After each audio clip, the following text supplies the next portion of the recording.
Hello, dear students. Hope you all are fine. As we have started our chapter of fundamentals of marketing, that is product life cycle. So, continuing the same topic, today we will discuss the marketing strategies for the product life cycle at different stages, the factors affecting the product life cycles, importance of the product life cycles, and also how can we extend the product life cycle. So, without wasting much of your time, let's start. एक marketer product life cycle को forecast करके वो easily marketing programme जो है वो बना सकता है। हर प्रोडक्ट की जो लाइफ साइकिल होती है वो डिफरेंट होती है। So each marketer should try that his product should stay in the market for the longer period. और वो कैसे हो सकता है लॉन्गर पीरियड के लिए स्टे मार्केट में, अगर हम डिफरेंट मार्केटिंग स्ट्रैटेजीज जो है वो फॉलो करें। अब यहाँ पर कुछ डिफरेंट स्ट्रैटेजीज हैं related to different stages of the product life cycle. Let's study them one by one. सबसे पहले आता है मैनेजिंग द इंट्रोडक्शन स्टेज। अब इंट्रोडक्शन स्टेज जो है वो स्टार्ट होती है with the launching of new products by the marketer. अब प्रोडक्ट जो है वो न्यू वन होता है तो सेल्स यहाँ पर क्या होती हैं, बहुत ज़्यादा कम होती हैं, क्योंकि एक तरीके से हम ये कह सकते हैं कि जो प्रोडक्ट है ये मे बी वो हाई इनकम ग्रुप्स को ही ऑफर किया जा रहा है, या अभी लोग जो हैं वो अवेयर नहीं है उस प्रोडक्ट के बारे में। So that's can be the one reason जिसकी वजह से जो सेल्स है वो बहुत ज़्यादा कम होती है। और प्रॉफिट्स भी यहाँ पर नेगेटिव होते हैं क्योंकि सेल्स भी यहाँ पर कम होती है, इसीलिए प्रॉफिट्स भी क्या है, नेगेटिव हैं या बहुत ज़्यादा कम है। और यहाँ पर जो है हाई डिस्ट्रीब्यूशन और प्रमोशनल एक्सपेंसेस जो हैं वो किए जाते हैं। तो इंट्रोडक्शन स्टेज एक क्रूशियल है इन स्टेज है एक मार्केटर के लिए, क्योंकि प्रोडक्ट जो है वो सक्सेसफुल होगा या वो प्रोडक्ट फेल हो जाएगा हम इजीली डिटरमाइन कर सकते हैं इस स्टेज पर। बिकॉज हम ये कह सकते हैं कि जो सक्सेस है या फेलियर है वो डिपेंड करता है प्रोडक्ट का ऑन दिस स्टेज ओनली। तो टू इंश्योर द सक्सेस जो मार्केटर है he should take various steps. और कैसे स्टेप्स ले सकता है, जैसे कि वो प्रॉपर एडवर्टाइजिंग करे before launching of the product को लॉन्च करने से पहले वो प्रॉपर फुल ऑन एडवर्टाइजिंग करे, प्रोडक्ट की लोगों को अवेयर करे, उनमें एक तरीके से क्रेज़ लेकर आए कि हाँ ये प्रोडक्ट आने वाला है मार्केट में, हमें बाय करना है। ठीक है, लोगों को मोटिवेट करे। नेक्स्ट आता है कि जो इंट्रोडक्शन पीरियड है, ठीक है, मतलब उसको ज़्यादा से ज़्यादा शॉर्ट करे। कहने का ये मतलब है कि जो कंपटीटर्स हैं, क्योंकि अगर वो लॉन्ग पीरियड होगा कि प्रोडक्ट के आप एक सेगमेंट में जो है उसको एक तरीके से तो टेस्ट मार्केटिंग के लिए देते हो और फिर इंट्रोडक्शन स्टेज जो है वो बहुत ज़्यादा लॉन्ग कर देते हो, उन दोनों का गैप बहुत ज़्यादा लॉन्ग कर देते हो, टेस्ट मार्केटिंग का और इंट्रोडक्शन स्टेज का, मतलब actually launching of the product में। तो वहाँ पर क्या होता है कि कंपटीटर्स जो हैं आपके प्रोडक्ट को कॉपी कर लेते हैं और आपसे पहले ही मार्केट में आ जाते हैं। तो that should not be there. ठीक है, उसके बाद एडवर्टाइजिंग और हैवी प्रमोशनल एक्सपेंसेस को बहुत ज़्यादा बियर करे ऑर्गेनाइजेशन। यहाँ हम कह सकते हैं कि जो अगर उसको मार्केट में लीडरशिप जो है क्रिएट करनी है तो उसके लिए जो है अट्रैक्टिव गिफ्ट्स भी कस्टमर को दे एज ए इंट्रोडक्टरी ऑफर, और ह्यूज एक्सपेंसेस करे on the advertising and promotional expenses to aware the consumer regarding the particular product of the company.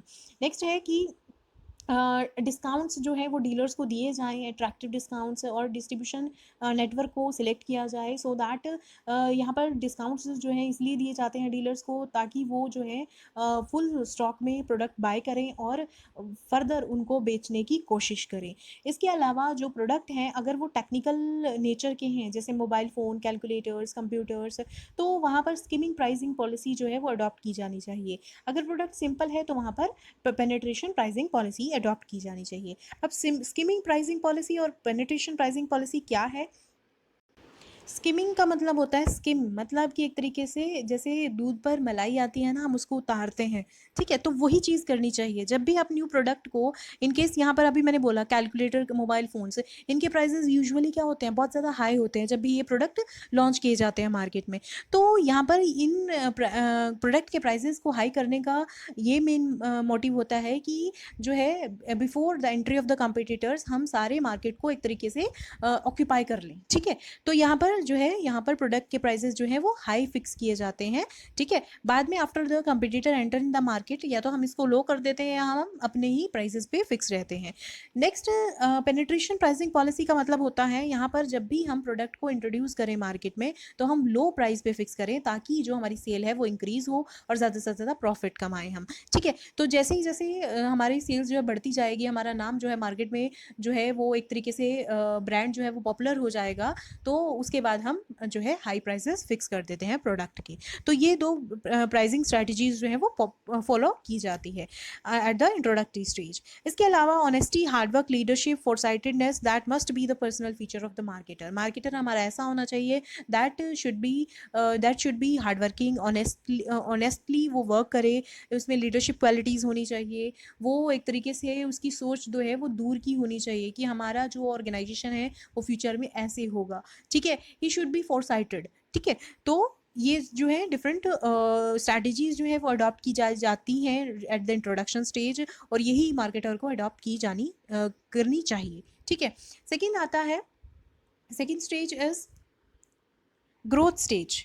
अब एक नया प्रोडक्ट जो है मार्केट को सेटिस्फाई कर देता है, तो मतलब एक तरीके से वो ग्रोथ स्टेज में एंटर होता है जहाँ पर सेल्स जो है वो इंक्रीज़ होती है एट फास्टर रेट, और प्रॉफिट्स भी जो है वो एक तरीके से कंपटीटर्स को अट्रैक्ट करते हैं कि वो मार्केट में आएँ, यानी वो सब्सटीट्यूट प्रोडक्ट्स के साथ मार्केट में एंटर भी करना स्टार्ट कर देते हैं। अब प्राइजेस जो है वो they remain at the place where they are, मतलब कि अगर हाई है तो हाई रहेंगे, लो है तो लो रहेंगे, या हम उसको स्लाइटली डिक्रीज कर देते हैं अगर वो हाई है, ठीक है। साथ ही साथ जो प्रमोशनल एक्सपेंसेस हैं इस स्टेज पर वह है वो सेम रहते हैं, या हम उनको थोड़ा सा इंक्रीज कर सकते हैं ताकि हम कंपटीशन को फेस करें, क्योंकि इस स्टेज पर जो है कंपटीटर्स एंटर करना स्टार्ट कर देते हैं मार्केट में विद द सब्सटीट्यूट प्रोडक्ट्स। अब मार्केटर जो है इस स्टेज पर he is very enjoying and encouraging, because उसको एक रेडी मार्केट मिलती है अपने प्रोडक्ट के लिए, और जो टोटल प्रोडक्शन है it's send to the market, और यहाँ पर जो पॉपुलैरिटी है ब्रांड की वो भी इंक्रीज होती है।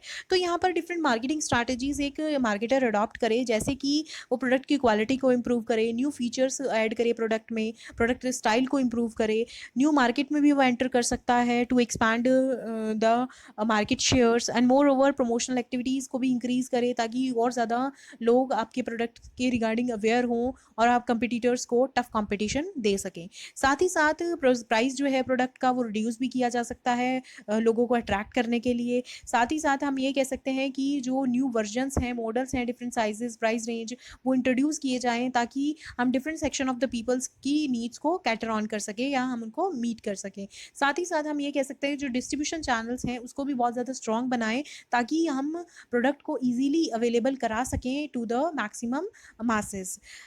एंड मोर ओवर जो ब्रांड इमेज है प्रोडक्ट की वो भी इंक्रीज़ की जानी चाहिए through advertising and promotional activities. And moreover customer service के ऊपर जो है हमारा ज़्यादा फोकस होना चाहिए कि कैसे कस्टमर को हम सेटिस्फाई कर सकते हैं with the company product.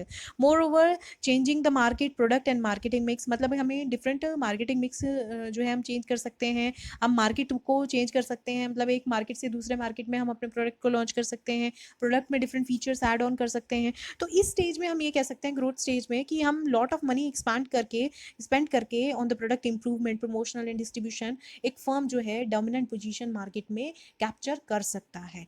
Next stage आती है managing the maturity stage. Maturity stage normally जो है हम ये कह सकते हैं कि जो अदर स्टेजेस से अगर हम कंपेयर करें तो ये सबसे लॉन्गर ड्यूरेशन होता है इस स्टेज का। इस स्टेज में जो सेल्स है वो इंक्रीज तो होती है लेकिन लो रेट पे इंक्रीज होती है, बिकॉज यहाँ पर प्रोडक्ट जो है वो टफ कंपटीशन फेस करता है, मतलब कंपटीशन जो कंपटीटर्स जो हैं वो लोअर प्राइस फिक्स करके सब्सटीट्यूट प्रोडक्ट्स के मार्केट में आ जाना स्टार्ट हो जाते हैं, जिससे हमारा जो कंज्यूमर है वो शिफ्ट हो जाता है टू द कंपटीटर प्रोडक्ट्स। तो इस स्टेज पर जो प्रॉफिट्स हैं वो उनमें भी क्या होता है, गिरावट आनी स्टार्ट हो जाती है। लेकिन कुछ ऐसे वीकर मैन्युफैक्चरर्स होते हैं जो प्रोडक्ट मार्केट को छोड़ के ही चले जाते हैं, मतलब कि उनका प्रोडक्ट जो है डिसअपेयर हो जाता है मार्केट में, सिर्फ वेल एस्टैब्लिश मैन्युफैक्चर ही मार्केट में रहते हैं जो कंपटीशन या कंपटीटर से लड़ते हैं एक तरीके से अपने प्रोडक्ट के लिए।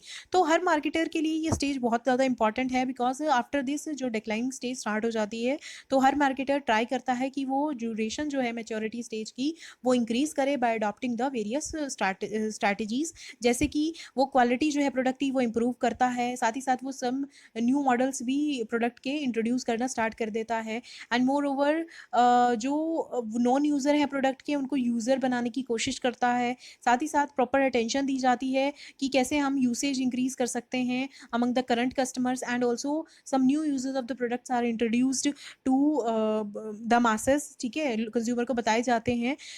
इसके अलावा जो रीप्राइस है प्रोडक्ट का वो फिक्स किया जाता है है, या हम कह सकते हैं जो प्राइस है प्रोडक्ट का वो लो ही रखा जाता है ताकि हम कंज्यूमर को ज़्यादा से ज़्यादा अट्रैक्ट कर सकें। इसके अलावा जो new packaging and wrapper policy है उसको भी हम अडॉप्ट करते हैं ताकि हमारा प्रोडक्ट जो है और ज़्यादा अट्रैक्टिव दिखे और कंज्यूमर उसको ज़्यादा से ज़्यादा बाय करे। मिडलमैन का मार्जिन जो है वो इंक्रीज़ किया जाता है ताकि उनका इंटरेस्ट हमारे प्रोडक्ट में बना रहे और वो प्रोडक्ट को बेचते रहे हमारे प्रोडक्ट को। साथ ही साथ एडवर्टाइजिंग एंड प्रमोशनल प्रोग्राम्स पर ज़्यादा से ज़्यादा एम्फेसिस दिया जाता है। मोर एडवर्टाइजिंग एंड प्रमोशनल एक्टिविटीज़ की जाती हैं ताकि लोगों में उस प्रोडक्ट को बरकरार रखा जाए। एंड मोर ओवर जो स्टाइल है, डिज़ाइन है प्रोडक्ट का, वो भी चेंज किया जाता है, प्रोडक्ट को मॉडिफाई किया जाता है, मार्केटिंग मिक्स को भी और मॉडिफाई किया जाता है। तो हम ये कह सकते हैं कि मैच्योरिटी स्टेज में एक फर्म जो है अपनी सेल्स को इम्प्रूव करने के लिए एक या एक से ज़्यादा एलिमेंट जो है मार्केटिंग मिक्स में इंट्रोड्यूस करती रहती है, और साथ ही साथ वो प्रोडक्ट के प्राइस को रिड्यूस भी करती है ताकि कंज्यूमर जो है वो ज़्यादा से ज़्यादा अट्रैक्ट हो और कंपिटिटर्स के जो कस्टमर हैं वो भी हमारा प्रोडक्ट बाय करें। And more over it can launch a better advertising campaign और use aggressive sale promotional जैसे trade deals, प्रीमियम और कॉन्टेस्ट। तो इस स्टेज पर ये सब काम किया जाता है, ये स्ट्रैटेजीज अडॉप्ट की जाती हैं ताकि एक मार्केटर जो है वो मार्केट में बना रहे, उसका प्रोडक्ट बना रहे। लास्ट आता है मैनेजिंग द डिक्लाइनिंग स्टेज, और डिक्लाइनिंग स्टेज पर कैसे स्ट्रैटेजीज अडॉप्ट होंगी। अभी एक फाइनल स्टेज होती है, यहाँ पर जो सेल्स है इट बिगिन टू फॉल, मतलब कि वो कम होनी स्टार्ट हो जाती है। सेल जो है बिल्कुल ही हम कह सकते हैं कि एकदम से गिरावट आती है सेल में, या कम ही हो जाती है बिल्कुल ही, और प्रोडक्ट्स जो हैं वो they are gradually replaced with the new innovations, मतलब कि हम ये कह सकते हैं कि न्यू प्रोडक्ट जो है वो लॉन्च किए जाते हैं इस टाइम पर मार्केट में, पुराने जो हैं वो डिसअपियर हो जाते हैं मार्केट में। तो this is because of the technological advancement and change in the consumer behaviour, increase competition. तो ये कुछ रीज़न है जिनकी वजह से जो प्रोडक्ट है वो डिक्लाइनिंग स्टेज में आता है। तो कुछ मार्जिनल फर्म्स तो मार्केट को छोड़कर चले जाते हैं, लेकिन कुछ रिमेनिंग फर्म्स हैं वो प्रोडक्ट में डिफरेंट ऑफर्स लेकर आते हैं ताकि वो अनस्टॉक प्रोडक्ट्स को, सॉरी, अपने जो स्टॉक्ड प्रोडक्ट्स हैं जिनकी प्रोडक्शन उन्होंने ऑलरेडी कर दी है उनको सेल कर सकें फर्दर। अब मार्केटर के लिए ये स्टेज बहुत बहुत ज़्यादा इंपॉर्टेंट है, क्योंकि ये ऐसी स्टेज है जहाँ पर जो प्रोडक्शन उसने की है या तो वो उसको सेल आउट करे और न्यू प्रोडक्ट जो है वो ऑफर करे मार्केट को। तो मार्केटर जो है अपनी मार्केटिंग स्ट्रैटेजी में चेंज कर सकता है by following the various strategies, जैसे कि वो प्रोडक्ट को फंक्शनल सेंस में इम्प्रूव कर सकता है, वो अपने प्रोडक्ट असॉर्टमेंट को स्ट्रीमलाइन कर सकता है कि अनप्रॉफिटेबल प्रोडक्ट कौन से हैं, साइजेस कौन से हैं, मॉडल्स कौन से हैं, और प्रॉफिटेबल साइजेस और मॉडल कौन से हैं। मतलब कि हम ये कह सकते हैं कि वो यहाँ पर प्रोडक्ट को जो है असॉर्टमेंट करता है, पता लगाता है कि उसके प्रॉफिटेबल और अनप्रॉफिटेबल प्रोडक्ट कौन से हैं, ताकि वो अनप्रॉफिटेबल को मार्केट से हटा सके और प्रॉफिटेबल पर ध्यान दे सके। इसके अलावा वो मार्केटिंग एंड प्रोडक्शन प्रोग्राम्स को रिव्यू करता है, उसमें अगर चेंजेस की ज़रूरत है तो वो इम्प्लीमेंट करने की कोशिश करता है। इसके अलावा वो कॉस्ट कंट्रोल टेक्निक्स जो है वो यूज़ कर सकता है ताकि प्रॉफिट जो है हमें एटलीस्ट हो, और साथ ही साथ हम ये कह सकते हैं कि वो कॉस्ट को भी, प्रोडक्ट की कॉस्ट को भी, प्राइस को भी एक तरीके से मिनिमम लेवल पर कट आउट करता है।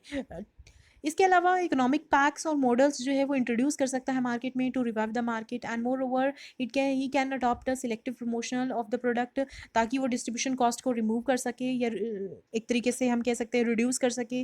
पैकेजिंग पर वो ज़्यादा ध्यान दे सकता है, रीयूजेबल पैकेजिंग वो लॉन्च कर सकता है विद द प्रोडक्ट ताकि उसकी सेल जो है वो थोड़ा थोड़ा इंक्रीज होना स्टार्ट करे। And more over research and development efforts भी लगा सकता है ताकि वो न्यू प्रोडक्ट को इनोवेट कर सके। More over cell incentive techniques वो इंट्रोड्यूस कर सकता है डीलर्स का सपोर्ट पाने के लिए, और अनप्रॉफिटेबल प्रोडक्ट को बिल्कुल ही ख़त्म करके वो प्रॉफिटेबल प्रोडक्ट्स पर ध्यान दे सकता है।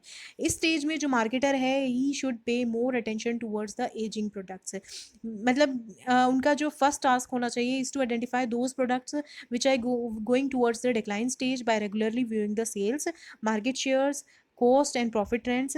उसके बाद वो मार्केटर ये डिसाइड करे कि whether to retain the product और ड्रॉप आउट द प्रोडक्ट, मतलब कि वो डिफरेंट स्टडी करने के बाद ये पता लगा सकता है कि क्या उसको वो प्रोडक्ट कंटिन्यू करना चाहिए या उसको ड्रॉप कर देना चाहिए। क्योंकि इस स्टडी से जो प्रोडक्ट लाइफ साइकिल की हम स्टडी करते हैं ये मार्केटर को हेल्प करती हैं डिफरेंट मार्केटिंग स्ट्रैटेजीज़ को फ्रेम करने के लिए। तो ज़रूरी है कि मार्केटिंग स्ट्रैटेजीज़ को, सॉरी, प्रोडक्ट लाइफ साइकिल जो है हर प्रोडक्ट की उसको स्टडी किया जाना चाहिए। नेक्स्ट टॉपिक आता है factors affecting the product life cycle. अब कुछ फैक्टर्स हैं that are affecting the length of the life cycle of a product. So what are they, let's study them. First of all is rate of technology technological change. जो length है life cycle की किसी भी product की, that is affected by the rate of technological change in that particular country जिसमें भी वो product produce हो रहा है या मार्केट हो रहा है। तो अगर हम फास्ट डेवलपिंग कंट्रीज़ की बात करें जैसे America, England, Australia, Germany, Japan, तो ये कुछ ऐसी कंट्रीज़ हैं जहाँ पर जो प्रोडक्ट की लाइफ साइकिल्स होती हैं वो शॉर्टर होती हैं। और वो रीज़न क्या होता है? Because of the rapid technological and scientific developments. ठीक है, क्योंकि वहाँ पर जो डेवलपिंग कंट्रीज है they have huge funds and they spend a lot on the research and development facilities, जिसकी वजह से दे डे बाय डे वो नई नई टेक्नोलॉजिकल चेंजेस लेकर आते हैं, या हम कह सकते हैं वो नई टेक्नोलॉजीज यूज़ करते हैं एक प्रोडक्ट को प्रोड्यूस करने में। तो अगर हम अंडर डेवलप्ड कंट्रीज़ की बात करें तो वहाँ पर जो प्रोडक्ट की लाइफ साइकिल है वो क्या होगी? स्लो होगी, of the because of the slow technological change. ठीक है, या हम कह सकते हैं कि जो रेट है टेक्नोलॉजिकल चेंज का वो वहाँ बहुत ज़्यादा स्लो है या होता ही नहीं है। ठीक है, बहुत देर में वहाँ पर टेक्नोलॉजी आती है। तो हम ये कह सकते हैं कि कहीं ना कहीं टेक्नोलॉजी भी हमारे प्रोडक्ट की लाइफ साइकिल को अफेक्ट करती है। Second one is rate of market acceptance. Market acceptance का मतलब होता है tendency of the consumer to accept new products की कितनी जल्दी एक मार्केट में जो कंज्यूमर्स हैं आपके नए प्रोडक्ट्स को एक्सेप्ट कर लेते हैं। तो अगर रेट ऑफ मार्केट एक्सेप्टेंस जो है वो फास्ट है तो प्रोडक्ट लाइफ साइकिल क्या होगी? स्मॉल होगी। अगर रेट ऑफ मार्केट एक्सेप्टेंस लो है तो वहाँ पर प्रोडक्ट लाइफ साइकिल क्या होगी? लॉन्गर होगी। ठीक है, तो कहीं ना कहीं मार्केट एक्सेप्टेंस, कंज्यूमर का जो बिहेवियर है regarding the acceptance of the product, वो भी हमारे प्रोडक्ट की लाइफ साइकिल को अफेक्ट करता है। Third one is competitor entry. In case of the rate of competitors entry in the market is fast. ठीक है, अगर जो कॉम्पिटिटर्स हैं वो बहुत जल्दी आ रहे हैं मार्केट में तो प्रोडक्ट लाइफ साइकिल क्या होगी? शॉर्टर होगी। अल्टीमेटली जो ओल्ड प्रोडक्ट्स हैं वो तो डिसअपियर ही हो जाएंगे मार्केट से। लेकिन अगर हम बात करें कि जो एंट्री है, रेट ऑफ एंट्री है ऑफ द कॉम्पिटिटर्स मार्केट में स्लो है, तो जो प्रोडक्ट की लाइफ है वो क्या होगी? लॉन्ग होगी, या हम कह सकते हैं इंक्रीज होगी अकॉर्डिंगली। वो डिपेंड करेगा what is the nature of the product and what is the buying behaviour of the consumers, कि कितनी जल्दी कितनी देर तक वो प्रोडक्ट मार्केट में एग्जिस्ट करता है। नेक्स्ट आता है fourth, economic and managerial forces. अब बिजनेस एंटरप्राइजेस के पास अगर strong economic and managerial forces हैं, ठीक है, जो उनके लिए काम करते हैं, जैसे एक्सपर्ट्स हो गए, उनके सेल्स पर्सन हो गए, मतलब एफिशिएंट सेल फोर्स है उनके पास, that can keep their products running in the market. तो अगर ये होगा, उनके पास बिजनेस एंटरप्राइजेस के पास strong economic and managerial forces है, तो उनका प्रोडक्ट मार्केट में रहेगा और लॉन्ग टाइम तक रहेगा। तो वहाँ पर जो प्रोडक्ट की लाइफ साइकिल है वो क्या होगी? लॉन्गर होगी। लेकिन अगर हम दूसरी कंपनीज से कंपेयर करें जहाँ पर ये स्ट्रॉन्ग मैनेजरियल और इकोनॉमिक फोर्सेस नहीं है, तो वहाँ पर प्रोडक्ट की लाइफ साइकिल क्या होगी?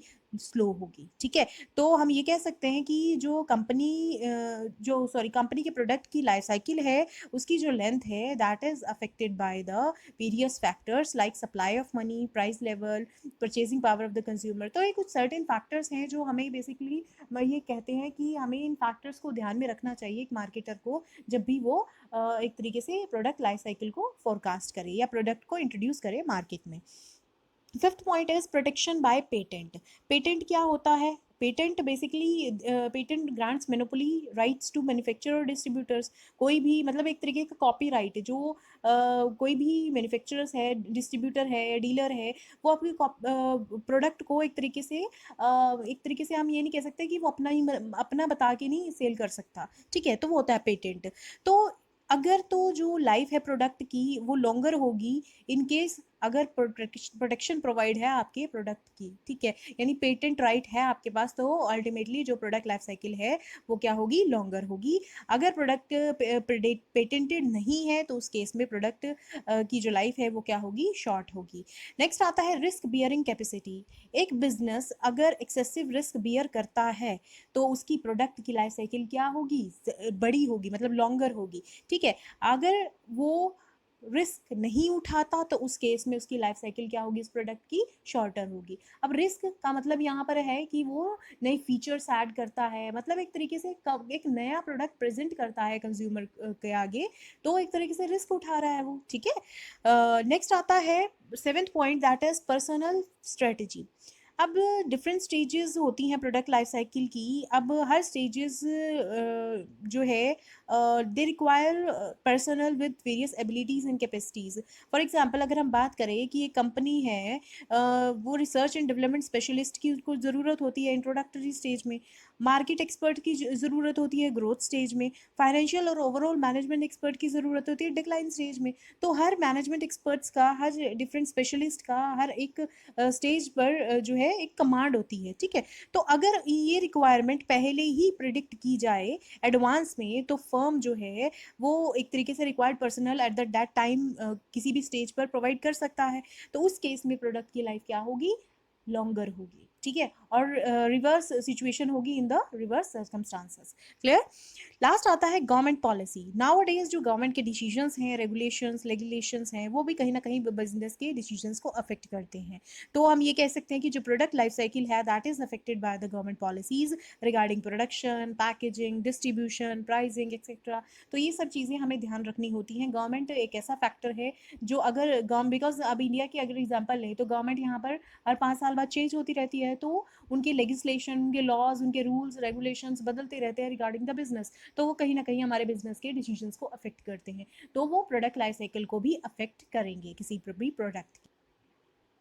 नेक्स्ट टॉपिक आता है extension of product life cycle. अब हर मार्केटर डिफरेंट स्टेप्स लेता है to extend the life cycle of the product. और वो डिफरेंट स्टेप्स क्या हैं? सबसे पहला, वैसे तो हम ये पॉइंट्स ऑलरेडी कर चुके हैं प्रीवियस वीडियो में, in between the different stages of product life cycle जब हमने स्टडी किया था। तो चलिए एक बार और इनको ब्रीफ में कर लेते हैं। सबसे पहला पॉइंट आता है प्रोडक्ट मॉडिफिकेशन, यानी यहाँ पर जो है मॉडिफिकेशन की जाएगी प्रोडक्ट में in the field of quality, size, fashion, size, हम कह सकते हैं स्टाइल में, कलर में, पैकेजिंग में, ठीक है।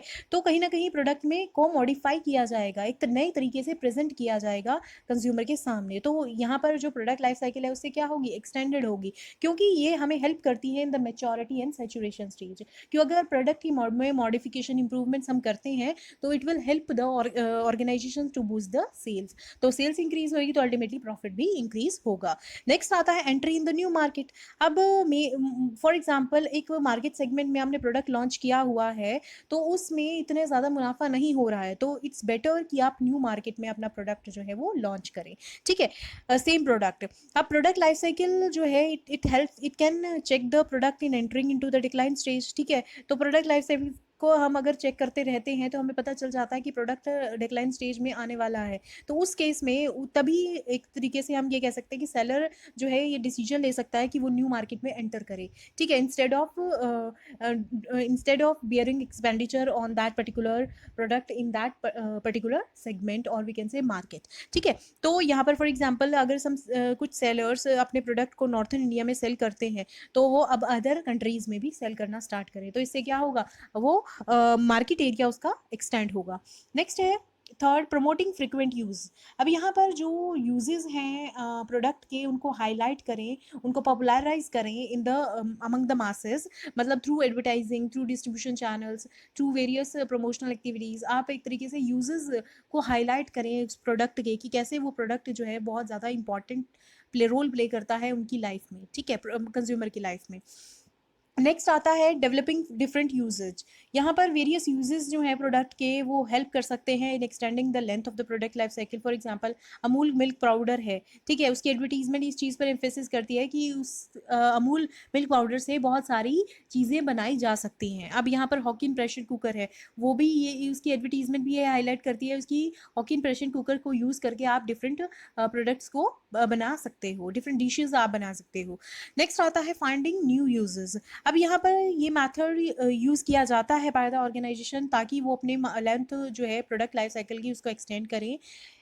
यहाँ पर रिसर्च एंड डेवलपमेंट एक्टिविटीज़ जो है उन पर फोकस किया जाता है ताकि उन प्रोडक्ट्स के नए नए यूजेस को एक तरीके से ऑरिजिनेट कर किया जाए और उनको कंज्यूमर को बताया जाए।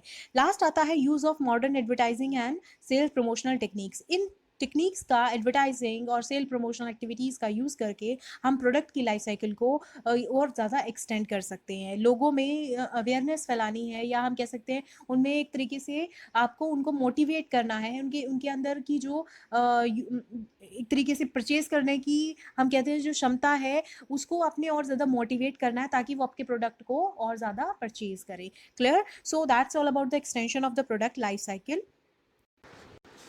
Next topic is importance of product life cycle. अब डिफरेंट स्कॉलर्स के डिफरेंट व्यू पॉइंट्स हैं regarding the product life cycle. कुछ स्कॉलर्स का ये व्यू है कि जो प्रोडक्ट लाइफ साइकिल की स्टडी है, that is the wastage of time, money and energy. वो उनका कहना है कि जो डिफरेंट प्रोडक्ट्स की डिफरेंट लाइफ पीरियड्स होते हैं, और ये बहुत ज़्यादा डिफ़िकल्ट है एक मार्केटर के लिए ये सर्टेन करना कि किस स्टेज पर जो है प्रोडक्ट अभी चल रहा है। And because the length of the different stages are affected by various factors, तो स्कॉलर्स का कहना है कि हाँ, ये एक मार्केटर के लिए डिफ़िकल्ट सिचुएशन होती है। बट कुछ स्कॉलर्स ये कहते हैं कि जो स्टडी है प्रोडक्ट लाइफ साइकिल की, वो बहुत ज़्यादा इंपॉर्टेंट है, यहाँ तक कि हेल्पफुल भी है for the marketing manager. Because product life cycle ये रिवील करती है कि कैसे एक मार्केटर जो है different marketing programmes, policies, strategies frame कर सकता है। क्योंकि एक प्रोडक्ट लाइफ साइकिल को स्टडी करने के बाद ही एक मार्केटर जो है डिफरेंट प्लान्स क्रिएट कर सकता है या प्लान्स बना सकता है।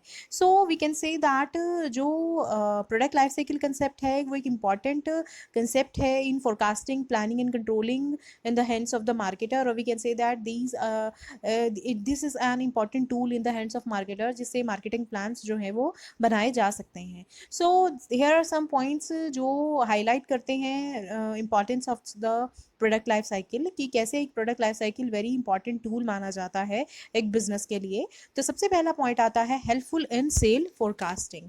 अब by the study of product life cycle stages, जो मार्केटर है he can forecast that when and how much is the possibility of sales of each. ठीक है, मतलब यहाँ पर वो ये अंदाज़ा लगा सकता है कि किस तरीके से जो सेल है वो इंक्रीज हो सकती है, या कैसे सेल जो है वो बढ़ सकती है, और अगर पॉसिबिलिटीज़ हैं सेल के बढ़ने की तो वो कितनी है। साथ ही साथ ही can also forecast the increase और decrease in future sales with its causes. मतलब कि वो फ्यूचर में कि कितनी सेल बढ़ सकती है आने वाले टाइम में, वो ये भी हमें असर्टेन करने में हेल्प करता है। तो नेक्स्ट पॉइंट आता है हमारा helpful as a predictive tool. अब by studying the product life cycle, जो मार्केटिंग मैनेजर है he is become aware of the various problems related to the product. जो डिफरेंट स्टेजेस में उसको पता चलती हैं कि मतलब डिफरेंट स्टेजेस में, जैसे growth, introductory growth, maturity and decline में, अब वो प्रोडक्ट को स्टडी करता है तो उसके साथ एसोसिएटेड वेरियस प्रॉब्लम्स भी आती हैं। ठीक है, तो वो उन प्रॉब्लम से अवेयर होता है, उनको स्टडी करता है, यहाँ तक कि वो नेसेसरी स्टेप्स भी लेता है ताकि प्रोडक्ट को वो इम्प्रूव्ड तरीके से या मॉडिफाई करके एग्जिस्टिंग प्रोडक्ट को प्रेजेंट करे मार्केट में, ताकि वो जो प्रोडक्ट लाइफ साइकिल है वो उस प्रोडक्ट की वो रुके ना, और साथ ही साथ वो न्यू प्रोडक्ट भी डेवलप करता है और ओल्ड प्रोडक्ट को रिप्लेस करता है। तो कहीं ना कहीं हम ये कह सकते हैं कि जो प्रोडक्ट लाइफ साइकिल है वो एक प्रिडिक्टिव टूल है।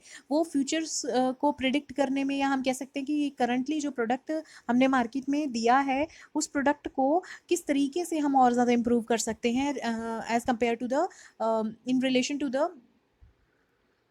Changing needs and behaviour of the consumer. Third point आता है helpful as a planning tool. जो प्रोडक्ट लाइफ साइकिल है वो एक इंपॉर्टेंट टूल माना जाता है in the hands of the planners, क्योंकि प्लानर्स जो है वो डिफरेंट मार्केटिंग स्ट्रैटेजीज़ और पॉलिसीज़ को जो है कंपिटिटर्स की स्टडी करते हैं, और ये पता लगाते हैं कि कैसे उनकी पॉलिसीज़ जो है हमारी पॉलिसीज़ और स्ट्रैटेजीज़ को अफेक्ट कर रही हैं। क्योंकि अगर हमारी स्ट्रैटेजीज़ और पॉलिसीज़ अफेक्ट हो रही हैं तो अल्टीमेटली जो प्रोडक्ट की सेल है वो भी क्या होगी, अफेक्टेड होगी। तो इस इंफॉर्मेशन के बेसिस पे जो मार्केटिंग मैनेजर है वो एक मार्केटिंग प्लान क्रिएट करता है, जो हेल्प करता है ऑर्गेनाइजेशन को in the successful launching of the product in the market. Next आता है helpful as a control tool. अब जो मार्केटिंग मैनेजर है he can adopt a control system according to the different stages of product life cycle. For example he can adjust the supply of the product according to the demand in different stages of product life cycle. मतलब कि यहाँ पर जो है supply कर सकता है product की according to the demand in different stages of the product life cycle. तो हम कह सकते हैं कि कंट्रोल सिस्टम बनाया जा सकता है, कंट्रोल सिस्टम क्रिएट किया जा सकता है by the marketer if he study the product life cycle properly. Next आता है helpful in framing the marketing program. अब डिफरेंट स्टेजेस जो है प्रोडक्ट लाइफ साइकिल की, अब डिफरेंट मार्केटिंग प्रोग्राम्स जो हैं वो बनाए जाते हैं डिफरेंट स्टेजेस के लिए, क्योंकि डिफरेंट प्रोडक्ट्स के डिफरेंट स्टेजेस होती हैं और डिफरेंट स्टेजेस के लिए डिफरेंट मार्केटिंग प्रोग्राम्स होते हैं। अब इंट्रोडक्शन स्टेज में अगर हम बात करें, it need high advertising and personal selling activities. Growth stage में हमें प्रमोशन करना पड़ता है ब्रांड का rather than a product. Maturity stage पर जो है सेल प्रमोशनल एक्टिविटीज़ जो है वो बहुत ज़्यादा यूज़ की जाती हैं टू इंक्रीज द सेल। अगर हम डिक्लाइन स्टेज की बात करें तो वहाँ पर प्रमोशनल एक्टिविटीज़ का जो स्तर है वो कम किया जाता है। तो हम कह सकते हैं by changing the marketing program एक फर्म जो है वो सक्सेस अचीव कर सकता है। And it can only be possible अगर हम प्रोडक्ट लाइफ साइकिल को स्टडी करें, क्योंकि marketing program product life cycle को स्टडी करने के बाद ही बनते हैं। नेक्स्ट आता है हेल्पफुल इन प्राइस डिटर्मिनेशन। अब जो प्रोडक्ट लाइफ साइकिल है it helps the marketing managers in determining the fair price of the product. For example अब प्रोडक्ट लाइफ साइकिल जो है अगर इंट्रोडक्शन स्टेज में है, ठीक है, मतलब जो ये प्रोडक्ट है हमारे इंट्रोडक्शन स्टेज में है जहाँ पर कंपटीशन जो है वो बहुत ज़्यादा कम है, तो वहाँ पर जो प्राइजेस हैं प्रोडक्ट के वो हम हाई फिक्स कर सकते हैं। अगर हम ग्रोथ और सेचुरेशन स्टेज की बात करें तो कंपटीशन जो है एक सेचुरेशन पॉइंट पर पहुँच जाता है, जहाँ पर जो मैन्युफैक्चरर्स है वो लो प्राइजेस जो है प्रोडक्ट के वो फिक्स करते हैं। तो ये सब नॉलेज जो है मार्केटर को किसके हेल्प से मिलती है, प्रोडक्ट लाइफ साइकिल को स्टडी करने के बाद मिलती है। इसी इंफॉर्मेशन के बेसिस पे वो जो मार्केटर है हमारा वो डिफरेंट प्रोडक्ट्स के प्राइसेस को फिक्स करता है, डिटरमाइन करता है। नेक्स्ट स्टेप आता है डेवलपमेंट ऑफ न्यू प्रोडक्ट। अब प्रोडक्ट लाइफ साइकिल हेल्प करती है मार्केटर को to make necessary changes in the different marketing plans so that the product can be improved, modified, और वी कैन से दैट कि उनको eliminate भी किया जा सकता है at various stages of the product life cycle. क्योंकि हम ये कह सकते हैं कि जो प्रोडक्ट लाइफ साइकिल की स्टडीज़ है वो हमें हेल्प करती हैं in studying the change in the needs, habit, taste और attitude of the consumers also. क्योंकि अगर कंज्यूमर की नीड्स, हैबिट, टेस्ट और एटीट्यूड में चेंज हो रहा है तो कहीं ना कहीं हमें प्रोडक्ट को मॉडिफाई करना पड़ेगा, इंप्रूव करना पड़ेगा, या अगर उस प्रोडक्ट से बात नहीं बन रही है तो हमें उसको रिमूव करके एक नया प्रोडक्ट भी लॉन्च करना पड़ेगा। तो हम कह सकते हैं कि इन चेंजेस को स्टडी करने के बाद ही एक मार्केटर जो है अपने मैक्सिमम एफर्ट्स लगा सकता है एक प्रोडक्ट को जो है ओल्ड प्रोडक्ट को रिप्लेस करके न्यू प्रोडक्ट को डेवलप करने में। ठीक है, लास्ट आता है कंपैरिजन ऑफ डिफरेंट प्रोडक्ट्स। अब जो कंसेप्ट है regarding the product study, it will help the marketer to study the product life cycle of different products. अब डिफरेंट प्रोडक्ट्स हैं, डिफरेंट लाइफ साइकिल्स हैं, तो उनको स्टडी करने में हेल्प करता है ये कंसेप्ट। अब यहाँ प्रोडक्ट जो है it will give maximum profits, कि वो मैक्सिमम प्रॉफिट्स दे पाएगा या नहीं दे पाएगा हम उसको भी ट्रेस कर सकते हैं। और मार्केटर जो है इन चीज़ों पर भी कंसंट्रेट कर सकता है कि कैसे एक प्रोडक्ट को मार्केट किया जाएगा। ठीक है, तो हम ये कह सकते हैं कि डिफरेंट प्रोडक्ट्स को कंपेयर करने के बाद वो ये डिसाइड कर सकते हैं कि किस प्रोडक्ट पर ज़्यादा ध्यान देना है और कौन सा प्रोडक्ट जो है हमारा बहुत ज़्यादा मार्केट को कैप्चर करने वाला है। Clear? So that's all about the importance of the product life cycle.